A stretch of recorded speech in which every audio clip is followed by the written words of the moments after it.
Thank you.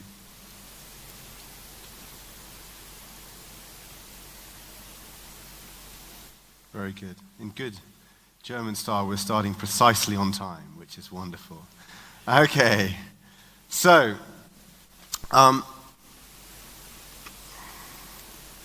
take this off.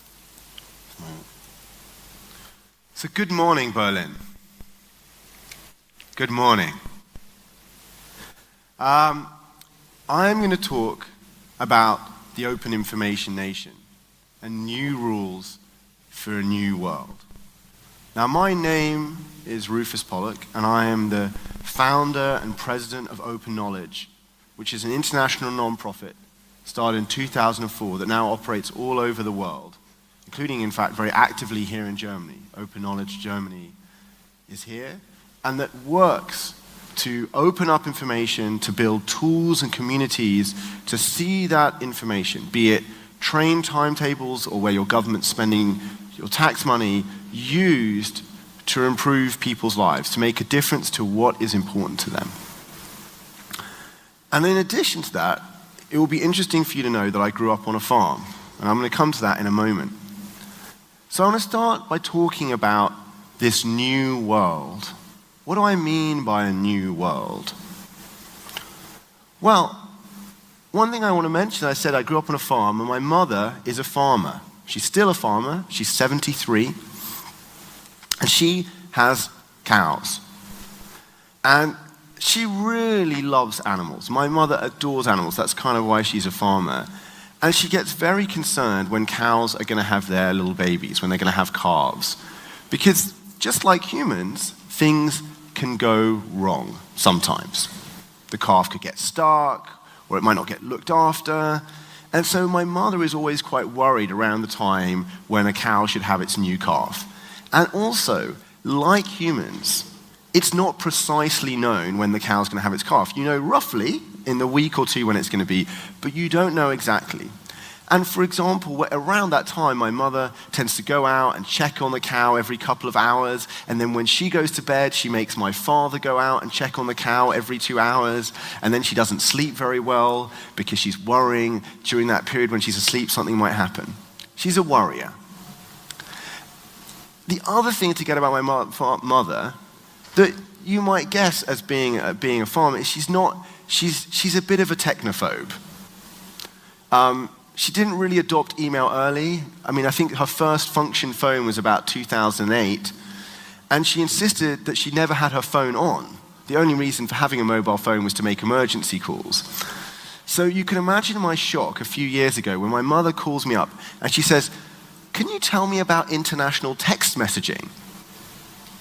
My first thought is, oh my God, does my mother realize, has she got caught in some scam and is busy, I don't know, calling some hotline in, the Pacific or something at some incredible rate? But no, she explained she doesn't want to send international text messages. She wants to receive them. Now, to make a long story short, what she's done is she's bought this device. It's called Moo Call. And you attach it to the tail of a cow, and when the cow goes into labor, contractions happen. The device in the tail of the cow, the device knows this, and it sends a message via a satellite to HQ in Ireland, and then the HQ in Ireland sends you a text message. And my mother is worried that she's not receiving these text messages. In particular, if you remember, her mobile phone is off, so these text messages have to be sent to a landline. So that's another added complication. Anyway, the long story short, we get it all sorted out, and this is making her life way better. And the point of that story is my mother, who is not really interested at all in digital technology, if anything is an opponent often of digital technology, is engaged in one of the oldest professions known to man. She is being affected by digital technology. She is adopting digital technology. People have been carving cows for thousands of years, and now they've got this device. So our economy has changed. We are now in this digital economy where what we produce often, what we use, is digital information. In that device, the cow, it may be a plastic device attached to the cow, but it's digital technology. And I want us to invite us to look deeper because we're all familiar with this, right? I mean, we've all got phones, we're at a conference about digital tech, everyone's familiar, and we often get very excited, self-driving cars, AI. But I want you to look deeper than the glitz on the surface. Because what is the digital economy made of? What is the digital economy made of? It's made of information. When we talk about a digital economy, we really mean an information economy. And that's what digital technology creates. It's a technology that allows us to communicate, to send information, to send bits, to produce bits very easily or more easily. Now, how is this new and different? How is this a new world? Because, for example, when people invented the motor car, it replaced horses. That was a big change. And a lot of the time, I think we see the digital economy, the information economy, simply as like it's faster, better, more. But there's actually something profoundly different about the information economy, which is costless copying. In an information economy, we can costlessly copy.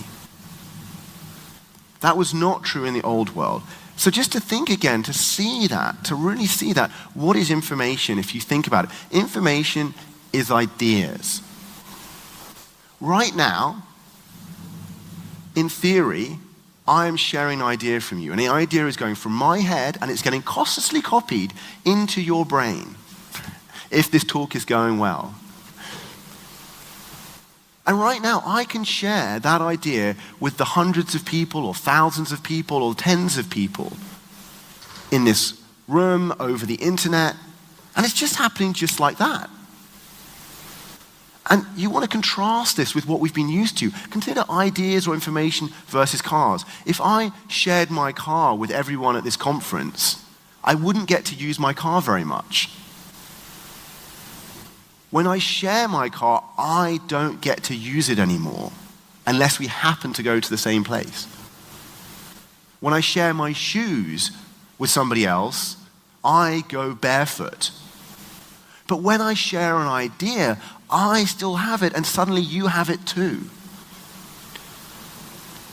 And the thing about the digital here is digital makes costless copying a reality at global scale. Sure, I could always go and speak to people and have ideas copy between me, if you like, and the other person.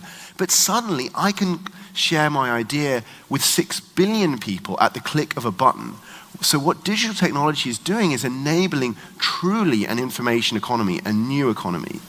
We're making a new world made of bits and ideas where we can share costlessly. Right? And it is profoundly different. It's not just like a car replacing a horse or industrial agriculture replacing hand-sown fields. It is a change in the very substance that allows us to costlessly share. You cannot costlessly share bread or steel, a house or a car. Now, do we need new rules for this economy? Or will the old ones do? I want to explain what I mean by rules. I want to tell you another story. It's a story about St. Columba. St. Columba was a monk about 1,500 years ago. And St. Columba was very big on sharing knowledge in the form of the Bible and other Christian knowledge. And he had a teacher called Finian. And one day, Finian traveled off to Rome. And this is in about the 6th century AD, okay? So this is a long time ago in the Dark Ages. And Finian travels to Rome, and he comes back from Rome. And what does he have? He has the first copy in St. Columba's country, in Ireland, of the Bible in Latin. The famous first translation of the Bible into Latin called the Vulgate, done by St. Jerome. And of course, St. Columba is so excited. He rushes off to Finian and says, hey, can I have a look at the book? Can I have a look at the Bible? Can I copy it and share it with others? And Finian says, well, of course, St. Columba, you can have a look, but I don't want you copying it. It's my copy I got it, and if people want to look at it, they've got to come to me and they've got to read it here. And even though St. Columba really respects Finian and really loves him, he was his teacher, he thinks this is wrong. He thinks it's so wrong to confine the knowledge that is in the Bible just to Finian, just in this book that he's got, that he decides to violate his friend's trust. And that secretly, at night, he creeps into the church and copies the Bible out. But one night, Finian catches him. And they have a huge argument.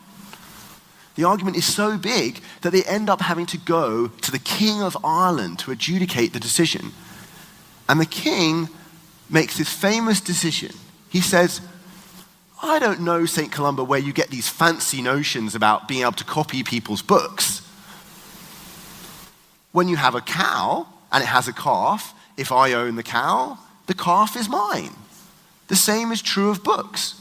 To every cow its calf, to every book its copy. And this basic idea of translating the ideas of real property that has served us as humanity very well for thousands of years. This stone axe was mine. This apple is mine. This piece of land is mine. And if it's mine, I get to do what I want with it. Which has served us very, very well, got translated into this world of ideas and information. We turned real property into intellectual property. Even though, as we know, information is different. So we took our old rules and we applied them to the new world, particularly in the last 400 years. As the information started to be important, as ideas, commercial ideas started to be important in our society, we created intellectual property, we created copyright, we created patents. We expanded them. We applied them to more things. And we took our old rules that had worked in the world of bread and of cows and applied them to books and software and ideas. Now, maybe that works well. I mean, in general, it's not a bad idea. It's worked well before. It could work well in the future. It's a good idea to try and adapt what's working. And that's what we've been doing with intellectual property rights. And they've often had very beneficial effects. They've helped stimulate innovation in our world. But what is the impact? I want us to look for a moment, what are the real impact of those old world rules in a new world, in a world of the digital economy, where we can truly costlessly copy with the whole planet? And I want to look at this through the lens of Mr. Frisbee and his American dream. Mr. Frisbee is a real man. He was born in 1963 in rural Florida, just south of Tampa. At the age of 15, he went to work in an agricultural machinery business. He worked there for 30 years. In his late 40s, he left the business and started American Dream Welding and Fabrication. And that, if you like, is very symbolic. He started American Dream Welding and Fabrication. He was repairing the American dream. And he's symbolizing that because his world is not working. His world is not working. Around him, in the world he grew up in, the industrial sector is disappearing. The jobs he did are disappearing. The blue-collar sector is disappearing. It's declining in the United States. When the recession comes in 2009, he's really struggling. He goes from 6 employees to just 2, him and his stepson. His partner's daycare center goes bankrupt. The government's killing him with regulations, he thinks. He resents other people's success. Why are they doing okay when he's struggling? He resents immigrants because his world is not working. And it might seem that this is worlds away from our topic. It's worlds away from what we're talking about here in the digital economy. But there is a coincidence, right? Because the rise of the digital economy takes place exactly in his lifetime. When he is 5 years old in 1968, Intel is founded. When he is 12 years old in 1975, Bill Gates will drop out of Harvard to start Microsoft. In 1978, when he goes to work at the agricultural equipment business, Steve Jobs and Wozniak will start Apple Computer in a garage in Silicon Valley.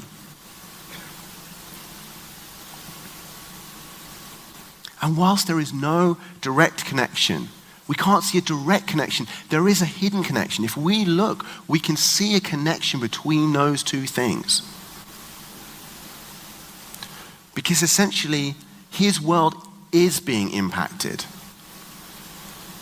The fact that tractors have computers, that Walmart can automate their inventory, that you can ship stuff from China, isn't just a consequence of political decisions or free trade or immigrants. It's a consequence of the information economy. Walmart could not do what they did without the information economy. Tractors wouldn't work without computers.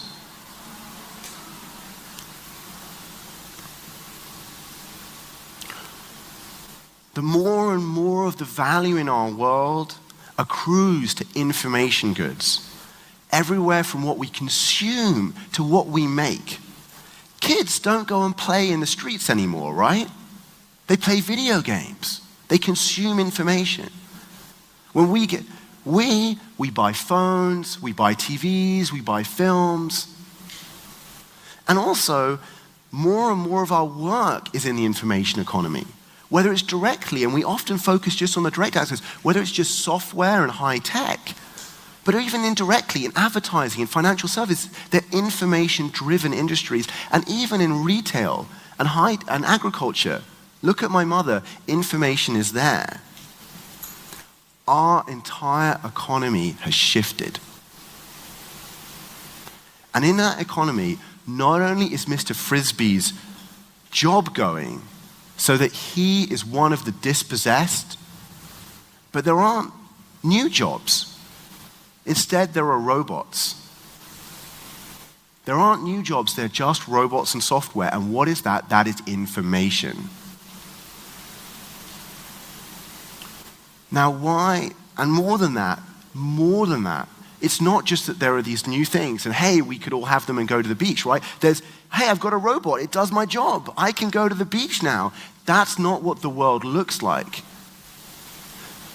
It's not like the time you bought a dishwasher and it replaced all that chore you did washing up dishes and it's just great. Because more and more of our world, more and more of our economy, more and more of the value is concentrated. That wealth is incredibly concentrated in an information world. Because, and why is that? It's because of costless copying. Go back to the incredible thing about our information economy. It's costless copying. But think about it this way. Suddenly you have someone with a robot. And the real value of that robot is its digital brain. And someone owns the IP in that digital brain. And they can give a copy of it to everyone in the world. With one click, they can share that with everyone, but they own it all. It's not like a world, in fact, when you bought things. I said when you had this dishwasher, we had automation of some kinds before, but we got to own it. Instead, now we rent it at best. We rent those digital brains, and someone owns them. And in this world, in essence, even when we buy, we're renting. And that brain is owned and controlled by someone else. Jeff Bezos runs Amazon. Mark Zuckerberg can supply a social network for everybody on the planet. Sergey Brin can run a search engine for everybody on the planet. Bill Gates can give you an operating system for 6 billion people at the click of a button. It's not like the old world. In the old world, if I made apples, I can't supply apples to everyone in the world. There are other apple farmers. But suddenly there's no need for more apple farmers. Once there's one good operating system, there's no need for others necessarily. At least it's very hard to have them. Look at your devices, look in each vertical, look at word processors, look at social networks, look at messaging apps. There's only one or a few. And costless copying plus the old rules, costless copying plus the old rules of the form of intellectual property gives us monopoly. Right? And that monopoly leads to incredible concentration of wealth. And I also want to emphasize, it's also not just the fact there's one supplier. It's the fact that every time Bill Gates makes a copy of Windows, it costs him nothing. Everything that you then pay for that copy of Windows is profit, essentially. It's not like an Apple farmer. However good he is, he only makes a certain margin. You have this extraordinary margin. And it leads to an extraordinary, unprecedented concentration of economic power and wealth. Facebook, Amazon, Google, Microsoft, we can go on. In 2016, 8 people on this planet had as much wealth as the bottom 50% combined. As the same, 8 people had as much wealth as 3.5 billion people. And of those 8 people, 6 of them were tech billionaires. You go back to when Mr. Frisbee was young in 1975, there wasn't one tech billionaire in the top rich list. Costless copying plus the old rules gives us monopoly. And that creates this incredible gap for Mr. Frisbee. Since he grew up, inequality has massively widened in the United States. He sees his job disappear. He doesn't even really know why. And at the same time, he sees the few people who are doing well, who are getting rich. Wall Street guys, high-tech billionaires in California. And he gets angry and he's resentful. And that creates this incredible gap. And it's this incredible inequality gap that is the motor for these great political shifts of our time. And so actually, when President Trump gets elected, it's people like Mr. Frisbee who are angry and upset and dispossessed. It comes down to this information economy. The biggest cause of Trump's election was the closed information economy running on old rules that has driven inequality like this for the last 40 years. That is what made Trump president. If you're worried about extremism, you're worried about these things, look at the heart of the information economy. And it's not just about inequality. It's not just about inequality. The monopoly rights model of intellectual property has an impact on growth and freedom. People are now talking about secular stagnation where our economies won't grow as fast. People worry about freedom. Let me just illustrate it quickly to you. Talk about freedom, freedom of thought, freedom of enterprise. Facebook is a monopoly. You don't really have a choice if you now want to be online and connect with people. And they get to decide what you post. And it's more than that. It's not just control over your freedom of speech in that way. It's that Facebook and Google shape what you find and think. A 2014 study published in the Proceedings of the National Academy of Sciences, one of the most prestigious journals in the United States, showed that by Google manipulating what you saw on a page of search results had enough impact on undecided voters to change most elections in the world. That is an incredible concentration of social and economic power. And it's also having an impact on innovation. Because we think of these companies, Google and Facebook, as beacons of innovation. And in a sense, they are. The digital economy is pretty amazing. But actually, we want to look at the Kronos effect here. We want to understand that there's a limit to that. Ooh. Kronos, if you know your Greek mythology, was the father of Zeus. And he had been told a prophecy that one day his children would rebel and overthrow him and enslave him. So what did he do? He ate them. Every time he had a child, he ate the child. They lived in his stomach. And one day, Zeus escaped. And while his father was sleeping, he cut him open and let out his children, and there was a huge rebellion and a fight, and it was true. The gods overthrew their parents. And that is what every monopoly company today lives in fear of. that one day they will be eaten by their children. Why does Facebook spend $23 billion on WhatsApp? Because they are afraid that WhatsApp will one day compete with them. These companies live in fear of the Kronos effect of being eaten by their children, and as a result, they suppress competition, they buy out companies, they act ruthlessly, and it is damaging in a really profound sense to innovation in our economy and to the freedom of enterprise. Who today would you ever fund to go and start a company to compete with Google or with Facebook? No matter how good you were, there's no freedom of enterprise anymore.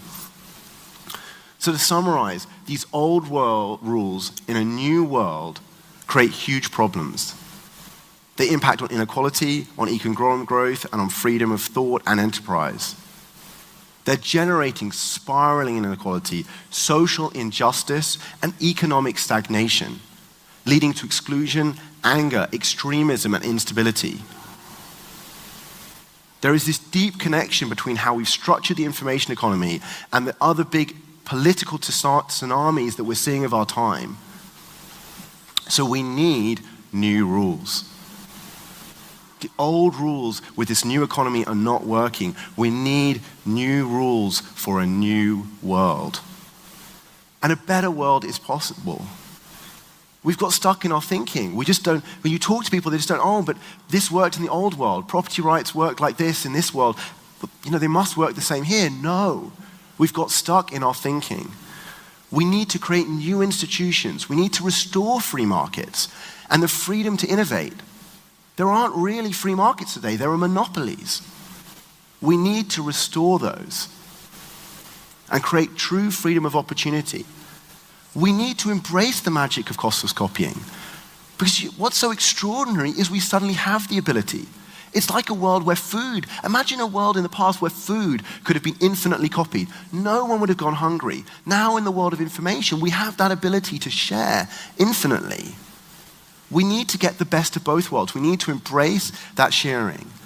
We need to create an economy that is dynamic and inclusive. And we can do that. We can do it by building an open information economy.